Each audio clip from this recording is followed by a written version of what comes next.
Assalamu alaikum friends, welcome back to my channel E-Learning Maths Academy. So guys, आज करो इस discuss question number 1 of exercise 3.1 chapter number 3 pair of linear equations in two variables. So guys, अभी तक हमने इसका जो introduction part था सो कोर sorry discuss lecture number 1 and lecture number 2 and lecture number 3 तथ मज करे introduction part कोर तथ मज discuss. सो आज क्या करो इसको डिस्कस एक्सरसाइज 3.1. सो अगर किसी ने अभी तक नहीं देखा है इंट्रोडक्शन पार्ट पहले आप इंट्रोडक्शन पार्ट देखिए, उसके बाद आप आज का लेक्चर देखिए, that is lecture number 4.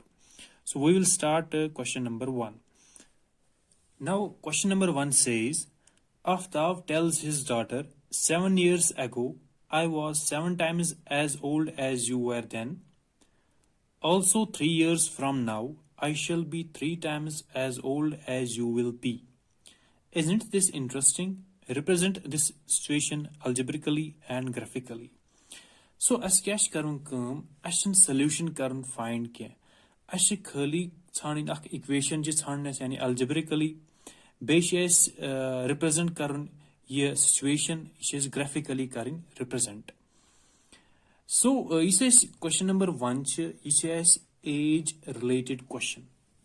So, before we proceed, we will solve karo. Because a concept a clear ra. Because variant chigasa yatmas difficulty is age-related question chasa. Is samajnas mas chigasa variant gasan difficulty samajnas mas. So, because a concept a karba a clear ra. Binim a suppose a nafar aksh. Let it be a man aksh. Tems's age thab present age.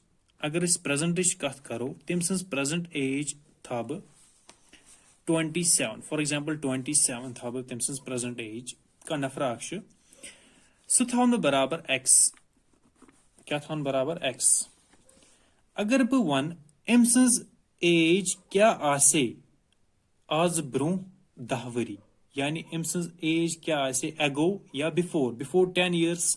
क्या आसे एम्संस as यानी इससे करा केमिच कथ पास्टिच कथ इस करा आज ब्रो 10 वरी क्या आसे एम्संस एज गो ऑब्वियसली 27 क्या कर माइनस करस 10 सो गो बराबर 70 गो आज ब्रो 10 वरी आसे एम्संस एज 17 years यानी तथ चीज वना एगो या बिफोर सो सुकत बराबर यानी पास्ट एज यानी अमसज आज ब्रो एज 10 वरी सु गो तिल बराबर x minus n बिथान बराबर से n let it be n यानी नफर अक्ष तमसज प्रेजेंट एज थमे बराबर 27 थमे बराबर x तमसज एज क्या आसे आज bro 10 worry let it be 10 years 10 worry क्या आसे तमसज एज सो 17 सो तमस पास्ट एज क्या बने तिल सु बने x minus n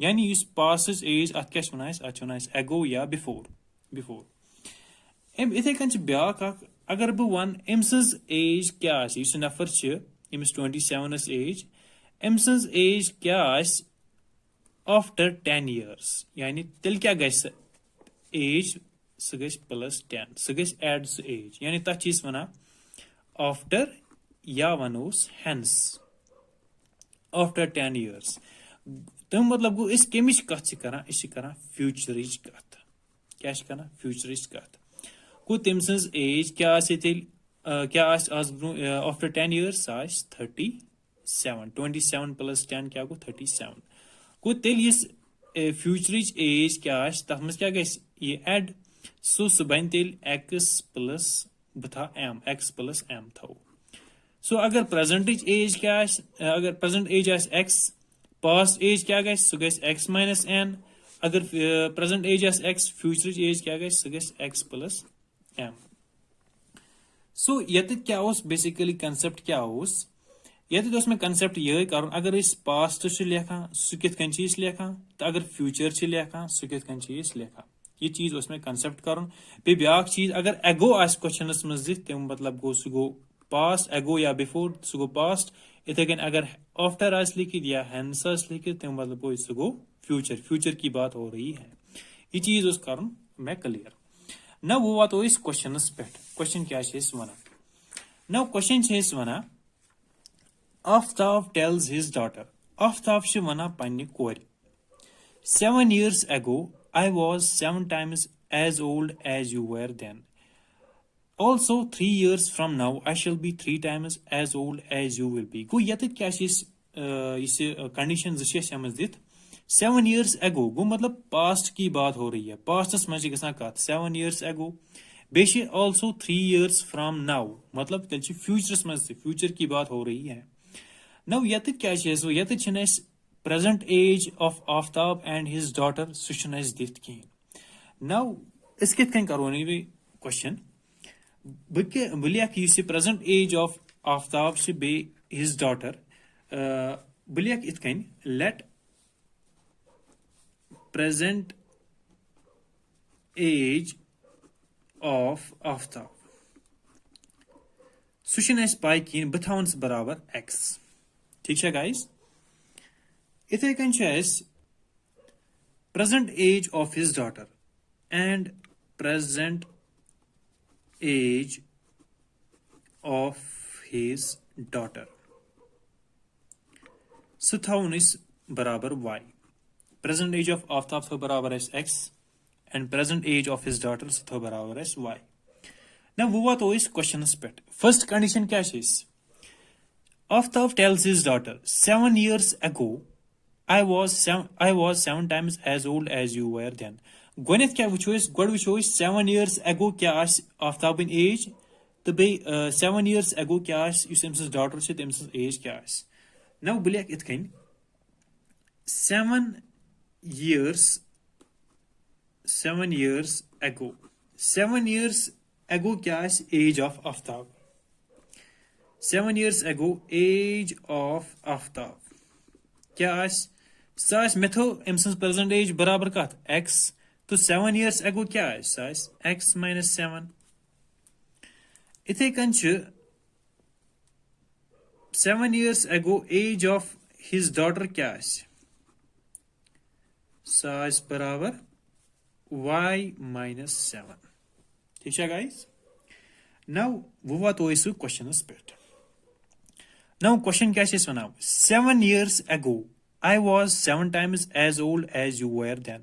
Yani 7 years ago, मतलब Aftab she mis wana, yani Aftab she mis mol emis kori. Ish wana emis 7 years ago, yani Aftab ki age x minus 7 is equal to 7 times y minus 7. So guys, yada thejo dhyan 7 years ago I was 7 times as old as you were then. Guys, you says ये equation बना मैं ये समझाबो इत कन. Guys, you says equation छ ये गसस लेखन तग. Guys, ये 7 छ ये क्याज लिख मैं याद it. ये छ मतलब ये गसस फिक्र तरन. बदिम अक एग्जांपल अक. याद it अक एग्जांपल अक. एम सर ये असल पॉइंट समझ. Ak nafar ash selected B is 2 persons A and B thought 2 persons. Ekis apple shaman yemis apple only one apple is nafar ash A emish only one apple. Cashus ak apple. Ite kanch biak nafar emis apple kuts emish 5 apple. ठीक है guys. Go kam apple kemish kam apple ch A नफर तमिश कम apple B नफर तमिश 5 अगर इसमें ये अगर बह पान करक बराबर कित कन गसन बराबर ये बह मल्टीप्लाई कर A युसमें नफर से अगर बह मल्टीप्लाई कर 5 अति गसन बराबर सो मल्टीप्लाई कत कोर मैं मल्टीप्लाई कोर मैं तथ युस लकुट ओस इथे कन छ मैं यत ये क्या सुना 7 years ago I was 7 times as old as you were यानी आफ्ताब सुना पन्नी कोरी 7 years ago I was 7 times as old as you were then. को ये गो आफ्ताब ये गई याते daughter. गो multiply शमे कथ करन दिल multiply शमे करन युस लकुट चला. Obviously लकुट आस कुस एमसन स्कूर को तवे कोर में याते multiply कथ 7 कोर में कथ multiply y minus 7 यानी एमसन स्कूर. को x plus x minus 7 is equal to 7 times y minus 7. ये बनी में first equation. क्या बनी में first equation? You guys first condition. Now ये करन बो थोड़ा बहुत solve. You go x minus 7 is equal to 7, multiply 7y minus 7 into 7, that is minus 49. Be karan bh thoda bahut simplify x minus 7y ये करन बह your shift ये क्या बन में ये बन में माइनस ये बह लेफ्ट हैंड साइड कर शिफ्ट ये बन में x minus 7y is equal to minus 49 ये minus 7 करन बह your right hand side shift ये बन में plus 7. So x minus 7y is equal to minus 49 plus 7. So बनी में सो minus 42. ये बनी में first equation. ये गई first equation तो जाती cross first equation. ठीक है guys. Now we guys first condition guys solve. Yani 7 years ago I was 7 times as old as you were then. Now empathy ब्याह condition. ब्याह condition क्या है? Also 3 years from now I shall be 3 times as old as you will be. So ये से condition चाहिए future के बारे में बात हो रही है. Now क्या लिख ब also 3 years from now मतलब future. So बिलिक इतकन 3 years hence. 3 years hence या लिखते हो after या 3 years from now. What to show is 3 years after age of Aftab क्या है? 3 years hence age of Aftab क्या है? साइज बराबर x plus 3. Present age of Aftab in x को 3 years after क्या है? age x plus 3. इथे कहीं age of his daughter क्या है? 3 years from now. So as बराबर y plus 3. ठीक है guys. इथे कन चेसु इसमें गणित बनाओ इस इक्वेशन इथे कन चेसु यात में से इक्वेशन बनाओ. गो ये तो क्या बनो इक्वेशन? ये कंडीशन क्या है? 3 years from now I shall be 3 times as old as you will be. So x plus 3 equal Aftab is equal to I shall be 3 times as old as you will be. ठीक है guys. ये बने इस back equation. Guys यत छे सारू खत इस बोड चीज यत मतलब हेचुन सुजगे सगेस इक्वेशन तगन बनावन. इक्वेशन गैस तगन बनाव. सो इकर में थोड़ा simplify x plus 3 is equal to 3y plus 3 into 3 that is 9. So x 3y करन में योर शिफ्ट सो बन में 3 minus 3y is equal to 9 minus 3. ये 3 गैस में your shift. So x minus 3y is equal to 9 minus 3 that is 6. So ये बने में back equation. अस क्या उस question? Represent this situation algebraically and graphically. ये में SIM equation Durai. Equation 1 and equation 2. यह गई में इक्वेशन यह कर में represent algebraically. ये में इक्वेशन बने as algebraical equations. These two equations are algebraical equations.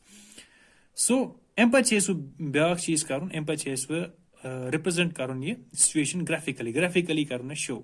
So गड़ लेक बेदी इतकन. Therefore the algebraic representation is axis x minus 7y is equal to minus 42 and x minus 3y is equal to 6. As क्या was खरी only represent करना. अशन solution करना find as क्या. So you guys condition guys solve with algebraically. Empath we show is graphically किसके करो इस we show. Now this is graphical representation चाहता है. That is करा कम that is करा values करा assume for x and y value करा assume. Guys ये मैं डिस्कस कोरमुत लेक्चर नंबर 3 में. ठीक है गाइज. तो उसमें मैंने सारा कुछ डिस्कस किया है. सो इस ग्राफिकल रिप्रेजेंटेशन ये कितने लिखो इस now for graphical representation. Now for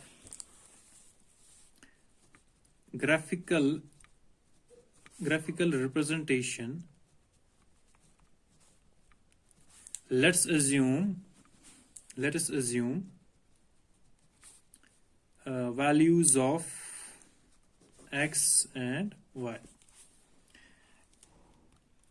values कितकन चीज करना assume अस क्या बनावान अस बनावान यम दुशवे इक्वेशंस यम अलजेब्रिकल इक्वेशन द्राय यमन चीज बनावान टेबल सो गोडनेथी बना बह फर्स्ट इक्वेशन इस तम खतर बना बह टेबल यह गो मे टेबल यह गो x and this is y इथे कन बना बह ब्याक टेबल गाइस ये सारा मैंने डिस्कस किया है लेक्चर नंबर 3 में सो अगर आपने नहीं देखा है लेक्चर नंबर 3 तो प्लीज आप देखिए पहले लेक्चर नंबर 3 उसके बाद आप आज का लेक्चर देखिए को x को y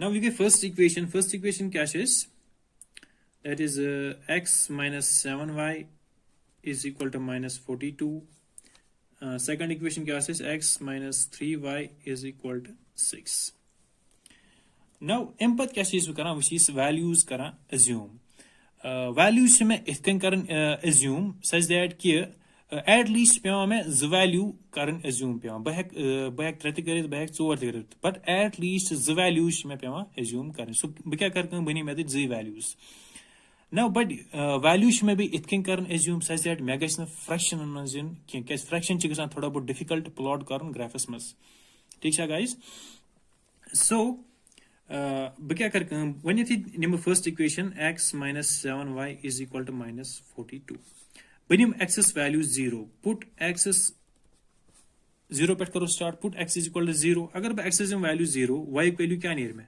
x value 0 so y value नीर में minus 7y is equal to minus 42 minus minus cancel y is equal to 42 by 7 so y is equal to y नीर में कात बराबर y is equal to 47 6 था 42 y is equal to 6 so x जितना value 0 y दरा में बराबर 6 ठीक है गाइस एम पत क्या करो कम एम पत निम back value x so guys x अगर ब वैल्यू दिम 1